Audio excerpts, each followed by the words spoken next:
बिस्मिल्लाहिर्रहमानिर्रहीम अस्सलाम वालेकुम। कैसे हैं आप सब? उम्मीद करती हूँ ठीक ठाक होंगे, खैरियत से होंगे। हम भी बिल्कुल ठीक ठाक, अल्लाह का शुक्र, अल्लाह का करम।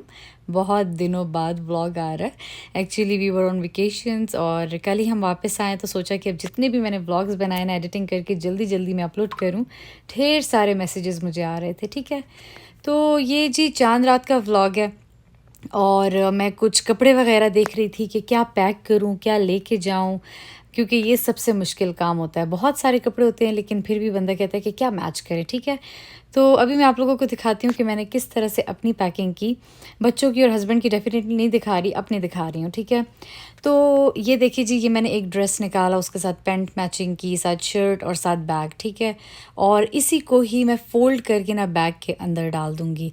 इस तरह मेरा बैग जो है ना वो शेप में रहेगा, क्योंकि अक्सर जब बैग्स वगैरह आप रखते हैं ट्रैवल के लिए या कहीं पे भी जा रहे होते हैं तो उनकी शेप बड़ी ख़राब हो जाती है।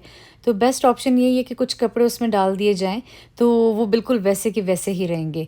तो ये देखिए जी, ये मेरा जो जोड़ा था ना वो मैंने इसी बैग में डाल दिया कि चलो जी यही बैग मैंने इसके साथ मैचिंग पहनना है, क्योंकि मैंने सोचा हुआ था कि मैं रोज़ का ना डिफरेंट बैग लूँगी। तो ये देखिए जी, एक जोड़ा तो मेरा डन हो गया, बल्कि 2 जोड़ों के साथ मेरा ये ब्लैक पर्स जा रहा था।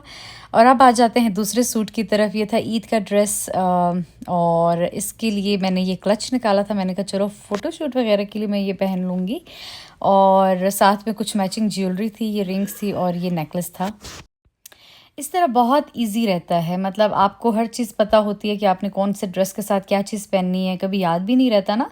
तो इस तरह आप जैसी वो चीज़ निकालेंगे आपको सब पता होगा। तो इस क्लच के अंदर मैंने ज्वेलरी डाल दी थी और बस ये मेरी इस तरह से पैकिंग हो गई। ये ड्रेस मैंने इस तरह से फ़ोल्ड कर लिया था और साथ ही मैंने ये खूबसूरत सा क्लच रख लिया था।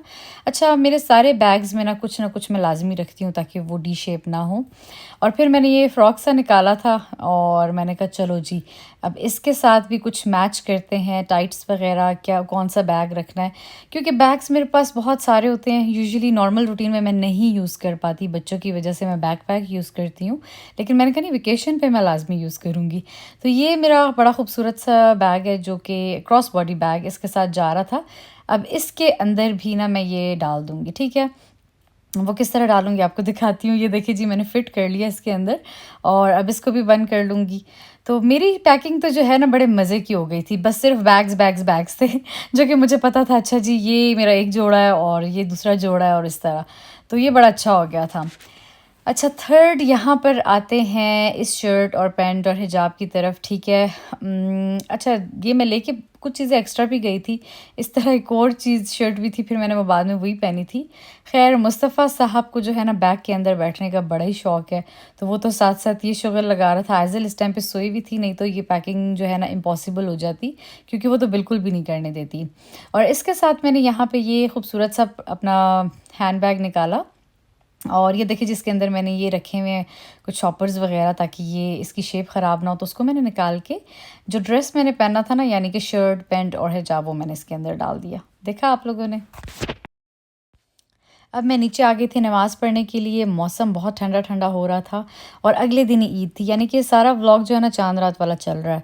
और जब मैंने टिकट्स करवाए थे मैंने देखा ही नहीं था कि ईद किस दिन है, और मैंने ऐन ईद वाले दिन के टिकट्स करवा लिए थे। बस फिर बाद में बड़ा पछताया, लेकिन फिर सोचा कि चलो एक तरह से ईद ही हमारी जो है ना वेकेशन में आ जाएगी। तो खैर क्या कहते हैं, बस अभी मैं नमाज़ पढ़ने लगी हूँ। और दूसरा ये सीन था कि हम जा कहाँ रहे हैं। हम जा रहे हैं जी टेक्सास। मेरी फ्रेंड है वहाँ पर।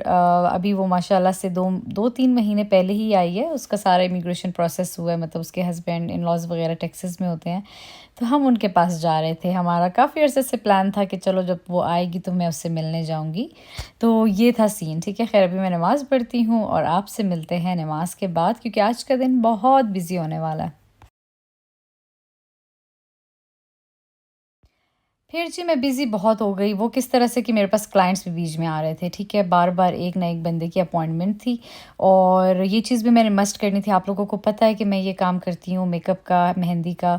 और अगले दिन ईद थी और आज चाँद रात थी और आज ही पैकिंग, वो सब कुछ जो है ना इकट्ठे ही आ गया था। लेकिन ये चीज़ भी मैं मिस नहीं करना चाह रही थी, क्योंकि मुझे पर्सनली ये काम करके ना बहुत अच्छा लगता है।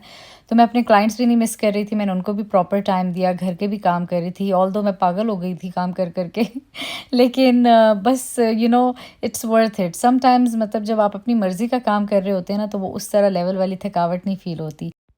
क्योंकि फ्रेंड के पास जाने की भी बहुत ज़्यादा खुशी थी माशाल्लाह से। और ईद की भी तैयारियां, मेहंदी, क्योंकि जितने क्लाइंट्स आ रहे थे उनके साथ बड़ा अच्छा टाइम गुजरा था गपशप में तो बड़ा अच्छा दिन था, बड़ा बिजी दिन था और बहुत थकावट वाला दिन था। लिटरली मैंने फिर पेन किलर्स लेके जो है ना अपनी हालत दुरुस्त की थी, क्योंकि नींद भी हमारी नहीं पूरी हुई थी। वो मैं आपको आगे बताती हूँ।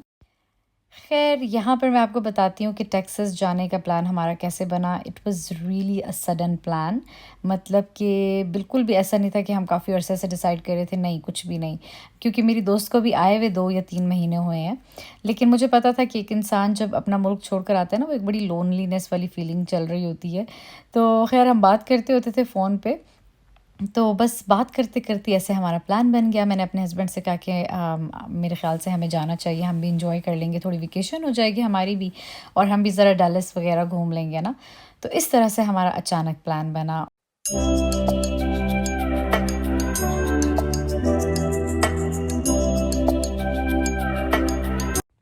रात को मेरा दिल था कि मैं हलीम बना लूँ। वैसे तो अगले दिन हमारी कुर्बानी भी थी और मुझे पता था कि वक़ार कुर्बानी करके लाएगा, गोश्त वग़ैरह अच्छा-सा बनाएगा, क्योंकि मैं तो घर नहीं थी।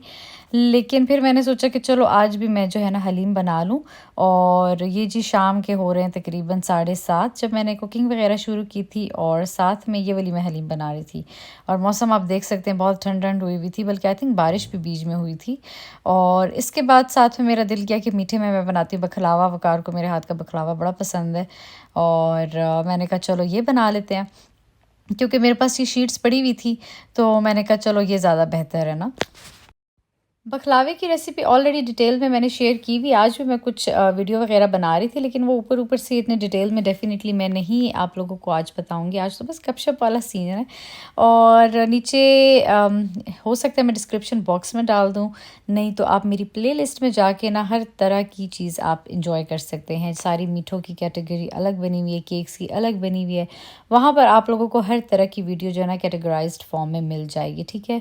तो वो वहाँ जाके आप लोग एंजॉय कर सकते हैं। और छोटी-छोटी क्लिप्स बना रही थी काम की, क्योंकि काम ढेर सारे थे। मैं अगले 3-4 दिनों के लिए जा रही थी, मे बी 5 दिन। और मैं सोच रही थी कि किचन वगैरह साफ़ करके जाऊँ, हर चीज़ हर सेट करके जाएँ, ताकि जब बंदा वापस घर आए ना तो घर साफ़ मिले। ऑल्दो वक़ार घर ही था, उसने ईद के लिए छुट्टियाँ ली हुई थी। और वो मतलब काफ़ी इन चीज़ों का ख़्याल वगैरह रखता है। लेकिन अपनी तरफ से भी ना मैं हर चीज़ सेट करके जा रही थी। और ये देखिए जी, बेकिंग के बाद इस तरह से हुआ। ऊपर बस मैंने दोबारा से कुछ ड्राई नट्स वगैरह डाल दिया। आई थिंक पिस्ताचियोज़ डाले थे, साथ में आलमंड्स थे। और ये मैंने सैफ़रॉन ऊपर डाल दिया। देखिए जी, ये मेरा ज़बरदस्त किस्म का बकलावा तैयार है। आज की वीडियो के बस यही छोटे से क्लिप्स थे और ज़्यादा नहीं शूट कर सकी थी, because I was so busy. और इसके बाद इंशाल्लाह आप लोगों के साथ शेयर करूँगी अपने ट्रैवल व्लॉग्स, किस तरह हम गए, क्या-क्या हमने एंजॉय किया। आई होप आप लोगों को पसंद आएगा। और वीडियो जी इसके बाद शुरू होगी रात के 4 बजे, ठीक है? क्योंकि हम उठे थे, इसके बाद तैयार-श्यार हुए, हम एयरपोर्ट जाना था। तो जी अब मिलेंगे आप लोगों से अगले व्लॉग में। स्टे ट्यून, अपना ख़्याल रखिएगा। अल्लाह हाफ़िज़।